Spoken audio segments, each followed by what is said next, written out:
You're listening to Toni Gee On Demand, featuring local content from Town Square Media's Mix 1043 in Grand Junction, Colorado. Today's best Mix 1043. Hey, what's good? It's your girl, Toni Gee.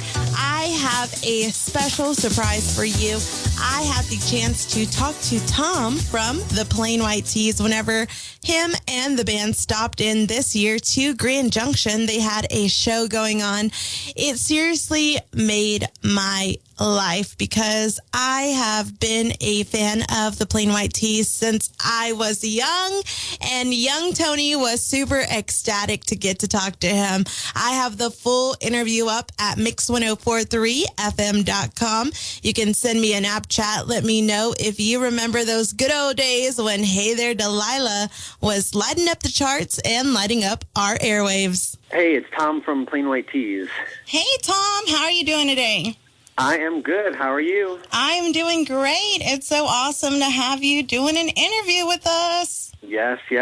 Tom, what is coming up for the Plain White T's this year? I know y'all are doing the Winter Rumble 22 tour, but what else do y'all have on the way?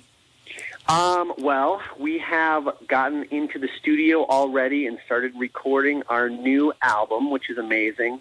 Amazing, by the way, just to feel like we're doing something again. You know, it's like for the past 2 years, basically, we haven't been able to really get together, play shows. You know, we've been a band for a long time. So, like, to have that all kind of taken away from us for a while was really weird. And, you know, I feel like probably people like fans and, you know, people that just love music in general, everybody's probably feeling that same thing, right? No live shows and, you know, not a lot of new music coming out. It's been really weird, right? Yes, definitely very weird. So how did the pandemic change your writing process and your creativity levels? Well, okay, so the good news is you had nothing to do, so there was a lot of writing going on, you know, a lot of creativity happening. I actually started a record label called Humans Were Here, and I've got a bunch of artists that I've been working with and writing with. So it's been awesome to, like, you know, have that time to just kind of sit around at home and be creative. Obviously, the new Plain White T's album was written, you know, which was great too. But it's also like a bittersweet thing because it's like, cool, you're writing all this music and you're being creative, but there's not really an outlet. Like, you can't get out there and play the songs, you know? You can't really get together with the guys and record the songs, you know? So it's like I said, kind of a bittersweet thing. It's been awesome to be able to have that space to be creative, but don't forget, you've also got in the back of your mind this pandemic weighing on you. So it's like, it's not just like this total free space where it's like, oh, I can just take the time off and be creative, you know? At the same time, you're thinking like, oh man, like, this thing's hitting the world hard, and like, I hope my parents are okay, and I hope, you know, it's like it's you know, there's a lot of dread that has come along with it. So it's been weird, but yeah, I'm not complaining. You know, knock on wood, I'm healthy and got to take that time and be creative, and like I said, write a brand new Tease album that'll be being recorded and come out by the end of this year. So, you know, you got to always look on the bright side, I guess, right? Yes, for sure. Can you give us the name of that new album, or is that still under wraps? No, I mean, literally, we're just starting to record it, so we don't even know what that would be yet. Okay, still filling it out. It's okay. Well, something else I seen that you started, at least during the pandemic, was the Wednesday Club, and I know you had to stop for a little bit because you're on tour right now, but can you tell us a little bit about that and how it helped with getting to still interact with the fans?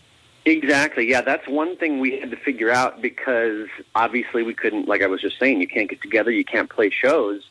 So I did this thing. I just did it one Wednesday on Facebook, and this was pretty early in the pandemic, 2020. I think it was like in March or April. I was like, you know what, I'm just going to go live on Wednesday. I put a couple songs up for the fans on Facebook to vote, let them vote for what the set list would be, right? Mm-hmm. And then I went online and, just kind of, talked about, oh, this is so crazy, I hope everybody's okay, and then I played the songs.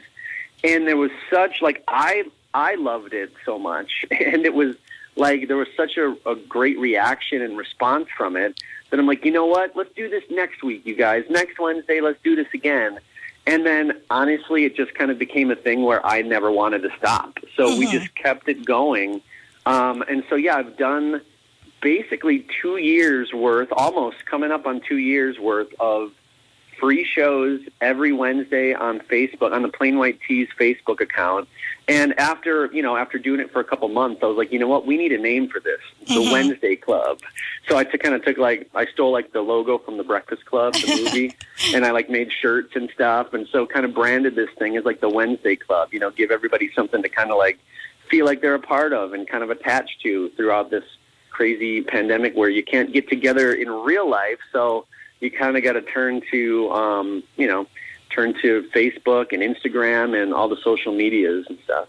Exactly, yeah. And, social media has always helped us connect with others, when we're far apart. But definitely now during the pandemic, it helps so much more. Do you think that it helped you grow closer to your fan base? Absolutely. I mean, it literally was kind of the only thing to stay connected, the only way to stay connected to people.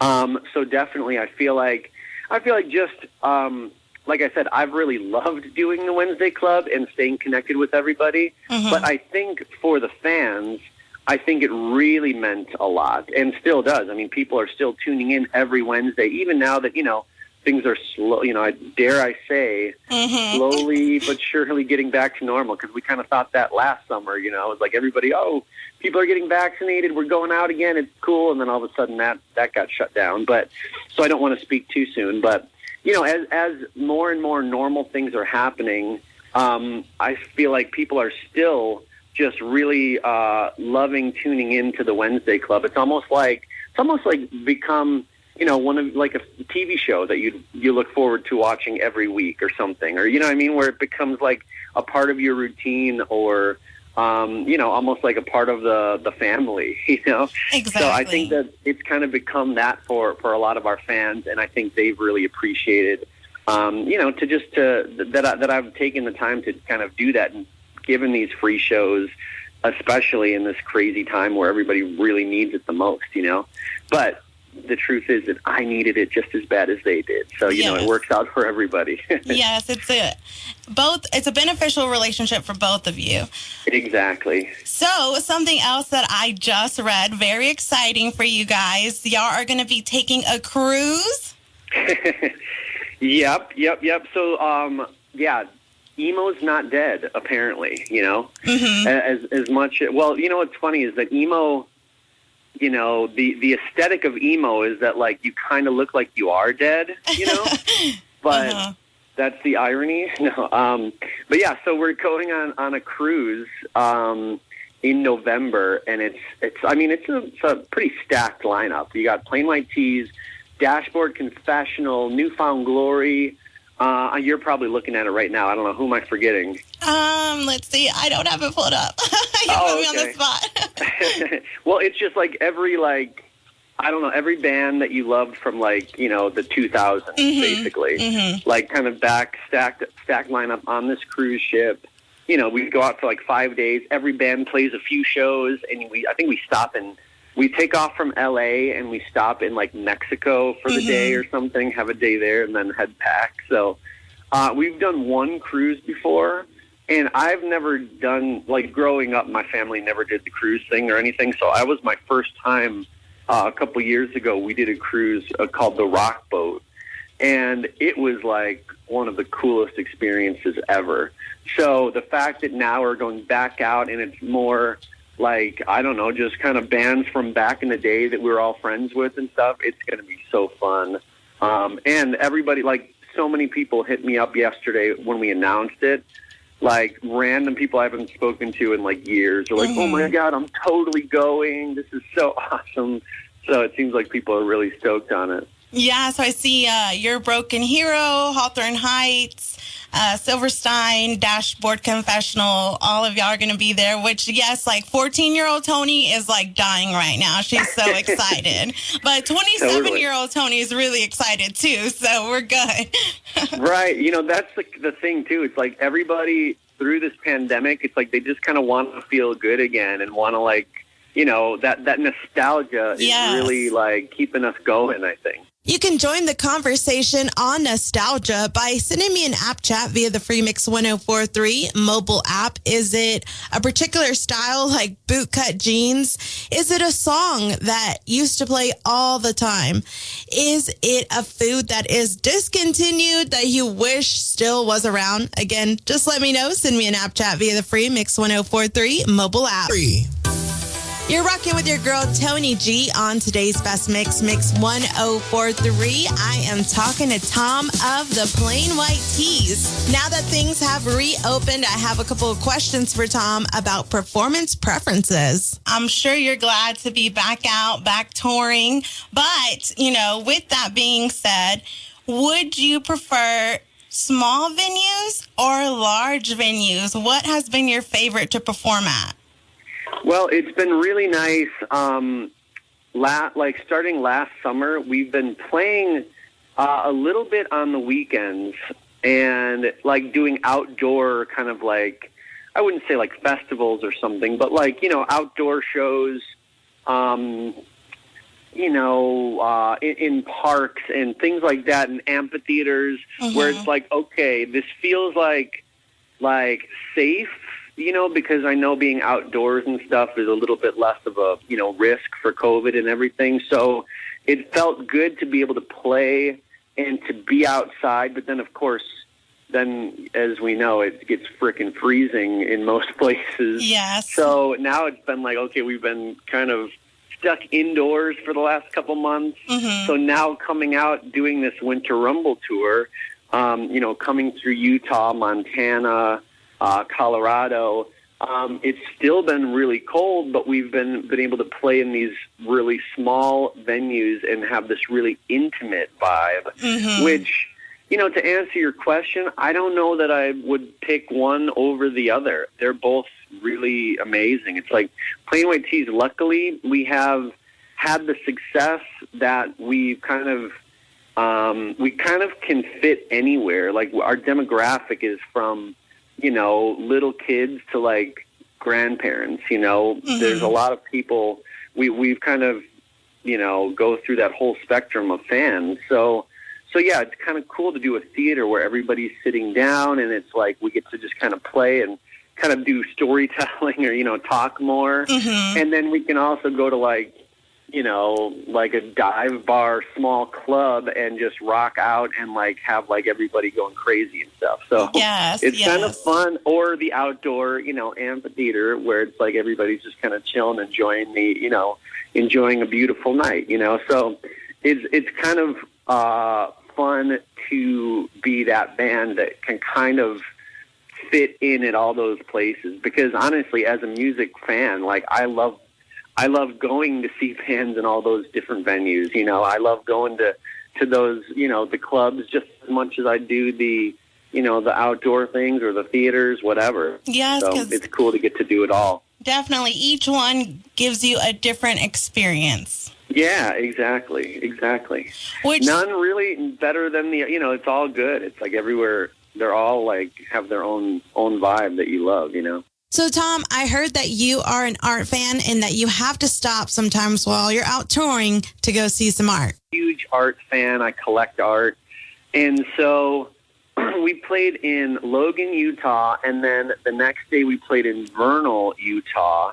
And so I'm looking at the map and I'm like, oh my God, we're driving right through Park City. I know there are Banksy's, there's 3 existing Banksy's still in Park City on the streets. So I basically hijacked the band and listen, we're stopping in Park City. We're going to see these Banksy's. And so yeah, got to see, my favorite artists, some work on the streets. We got some good Instagram pics for it that we posted up and everything. And yeah, honestly, whenever we're anywhere that there are Banksy's, in London, whenever we go to London, I always have to take a day and just walk around the streets and find all the Banksy's and just kind of I don't know, it's just such a magical thing, just the story of Banksy, and I don't know, it's just awesome that those things exist in just on the streets. You don't have to go to some museum, you don't have to pay to see them, you just they're just out there, and I don't know, it's pretty special when you actually see them in person. Yes, and there's tons of street art around here. And yes, my favorite one is you and the 3D rat. That's the best one. You know, the 3D rat is my favorite Banksy piece, period. Uh-huh. He has made that on a canvas that I almost was able to buy a few years ago, but now it's like just ridiculously skyrocketed way out of my out of my pay grade. Mm-hmm. But so yeah, to get to see that one, and that one in Park City is the first time he painted that. So wow. That was like the OG, yeah, because he was in Park City for the Exit Through the Gift Shop documentary that he put out. It premiered at Sundance in 2009. Mm-hmm. So that was the first, because he's making a movie, he put 3D glasses on his famous rat. That was the idea behind it. So so to get to see that in person was pretty special to me because, like I said, that's like one of my favorite images he's ever done. Mm-hmm. But I've never actually seen it physically in person. So yeah, that was awesome. And now you can just get that picture of you and the street art blown up. You win. You know what? That's a good point. Who needs the real piece? It's like, hey, I got the picture of me in there. Yeah, blow that up, put that on my wall, right? Exactly. I like it. There are so many places to find street art here in Colorado. I want to know, what is your favorite place or city to find the best street art? Again, I know there are so many cities out there that have tons of murals of all different kinds. Send me an app chat. Let me know where to find the best street art here in Colorado. You're listening to today's Best Mix, Mix 1043. It's Toni Gee here. I have Tom of the Plain White Tees on the line with me. And guess what? Everyone loves new music, and Plain White Tees has some new music coming for you. I know you said you are working on an album.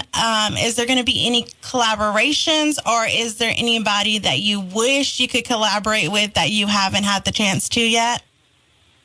It's so funny. My musical taste is kind of all over the place. Like The Weeknd is one of my favorite artists of all time. He's so amazing. Mm-hmm. But then at the same time, I will listen to 100 Gex. Do you know them at all? No, I don't actually. Oh man, you will for sure, because they're going to blow up soon. But they're just this hyper pop, the vocals are all pitched up really weird, and it's punk, and it's but so catchy. I don't know. They're just doing, I love it when somebody comes out and they make music, and you're kind of like, whoa, I've never really heard anything like this before, Mm-hmm. I'm always a fan of that. But then I love, the Beatles and Michael Jackson and the stuff that is ingrained in your brain because it's just so good and so classic, So yeah, I'm kind of all across the board. So to answer your question, I mean, I'm down for I do a lot of songwriting. Mm-hmm. So, and a lot of times I'll get to work with other artists or collab with them on the creative process, and just kind of get in a room with somebody that's they think a little bit differently than I do. So I wouldn't have thought to say that or to go to that chord, but because I'm in the room with somebody that I don't normally work with, some of those cool moments happen. So I'm always down to collab. But yeah, to answer your question, I guess, again, it's still a little bit early in the process, so I don't know if there will be any, collabs or features or anything yet. Mm-hmm. But definitely open to it, and it might be fun to kind of try to hook up with somebody and just kind of do some stuff that's a little out of the ordinary for us, Yes, of course. And speaking of writing, I have a really, really good question that I have been dying to ask you. So I don't know if you heard, but the frontman of Gorillaz, Damon Albarn, he kind of threw a little bit of shade at Taylor Swift in writing. He was saying that, she doesn't really write her own stuff, that she co-writes a lot of stuff. So that has made a heated debate on social media. And then Billboard, this is where you come in. Billboard actually made a list, and there's only been 13 number one Hot 100 hits this century that were pinned without co-writers. And, of course, you were one of them with Hey There, Delilah. So, yes. How do you feel about that? I mean, do you think Taylor Swift writes her own Are you on the Damon's side? What do you think? You know, well, I got to say, I love Damon Albarn. I mean, he's also the lead singer of Blur and the Gorillaz. Yes. So, I mean, that guy's a legend. So you can't really, you know.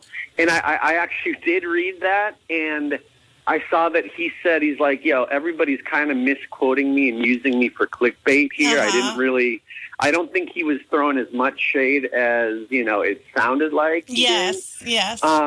But I will say that Taylor Swift is also a freaking genius. She's great, and she does write, a lot of her own songs. I think I read that a couple of her early albums were entirely written by her. So it's like, you can't throw too much shade at that. She's amazing. But, I mean, I didn't realize that it was so few hit songs, were written by only one person. That's pretty amazing. And to be in that short list of number one songs that are written by one person, I mean, I don't know. Delilah is just that weird song where I just got inspired by a girl and just, was sitting in my mom's apartment at the time with my acoustic guitar and just, wrote the song, wrote it for her, Yeah. It wasn't like a bunch of people in a room. Okay, what's hot right now? What's a good, a topic or a good, let's write a hit song. There was none of that. It was just a pure, this girl is so pretty. I have a crush on her. I got to write her a song to make her fall in love with me. Oh, yes. That was the inspiration, and the fact that it connected as big as it did, and the fact that it made it to freaking number one on the Billboard Hot 100, and it was number one in 17 different countries. It was a global number one. It was crazy. So yeah, I mean, I don't know that it's obviously it's really cool to be one of only 13 songs this century that was written by one person, but I don't know, I don't think it would have mattered if Delilah was written by me and 10 of my friends and it was still the same song and the same, had the same impact. I don't necessarily think it matters who writes it or how it's written or anything like that. A song just has to be a good song and connect with people. That's what it's all about. So I don't know that there are any rules for getting there. And, a song is not better or worse if it was written by 20 people or one person. It's just all about the final product and all about how that song makes people feel. Exactly. It's about the connection and how it makes people feel. Yeah, absolutely. But definitely still amazing bragging rights. 13 out of 283 songs. You're right there with, Alicia Keys, with will.i.am, Calvin Harris. I mean, it must feel great to be among that list. It doesn't hurt to have that as bragging rights. Yeah. Yeah, I wrote, Hey There, Delilah, by myself. What's up? Yes. Love it. So most people have a celebrity crush, and with social media, it could be super easy to reach out to yours. Let me know, have you ever sent one of your favorite celebrities a DM? Did you get a reply? Send me an app chat so I can know all of the deets. Are at home or on the job. Be here on today's Best Mix 1043, talking with Tom of the Plain White Tees, and everyone wants to know, is he single and ready to mingle? For my final question, of course, everyone wants to know, is there anyone special in your life right now? Yeah, there's a little 12-year-old boy back home, my son. He's my everything. He is I don't know, it's funny because I am, a single parent who am working my butt off with my music always. That's my I'm always just so inspired to write, and that's my passion, and just create music. And finally, like we've been talking about, getting out there and playing it again and recording it again.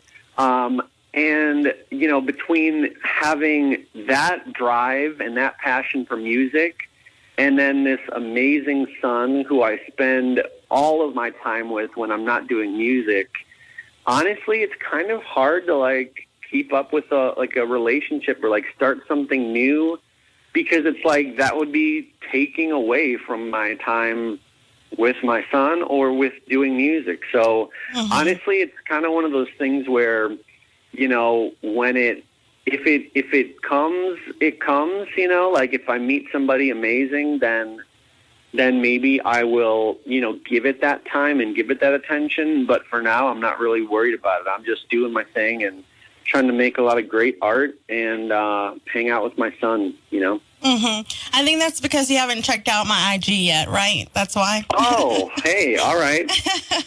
Obviously, yeah. My soulmate right here. Exactly. But let me tell you, dating during the pandemic is not fun anyway, so you're not missing anything at all. Totally. Yeah, you know what? I did go on a couple dates and was like, you know what? This is not worth it right now. Exactly. It's not what it is. Yeah. Well, can you go ahead and plug in your socials for us? This way we can keep up to date with all of you guys. For sure, yeah. For the band, it's every platform is just at Plain White Tees, and that's Plain White TS, because a lot of people misspell it as a TEES. But the band is named after the T-shirt, which is named a T-shirt because it's in the shape of a T. There we go. It is not a TEE shirt. It is a T-shirt. So, Plain White TS. And so that's across the board: Facebook, Instagram, all that stuff. We've been posting some fun TikTok videos on tour and everything. So, yeah, you can find us there. My personal Instagram is Higgy Pop, because my last name is Higginson. So one of our sound guys actually years back started calling me Higgy Pop, and it just kind of stuck. So HIGGYPOP to follow me. And, yeah, you can find out all of my projects that I'm working on outside of the band. Like I said, I started my own record label, so I've got a little 80s solo project called Million Miler that I've been doing. It's super fun. And then, yeah, just a bunch of other artists I'm working with. So, yeah, Higgy Pop for my personal stuff, and then Plain White Tees, Plain White TS for all the Tees stuff. Awesome. Thank you so much. I know you're super busy, got lots of things to do. So thank you for taking the time to talk to me and let everyone know what is going on with your life and what's going on in the Plain White Tees career right now. Absolutely. Yeah. Thanks for hanging. This is awesome. Thank you. Bye. What a great conversation with Tom from the Plain White Tees. And just so you know, after this phone call, Tom did follow me on Instagram. I was so over the moon. Seriously, how cool is that? You can keep up with all of the latest music news from the Plain White Tees and all of your favorite other artists by heading to mix1043fm.com. You can also find the complete interview with Tom from the Plain White Tees on the site as well. Need us everywhere?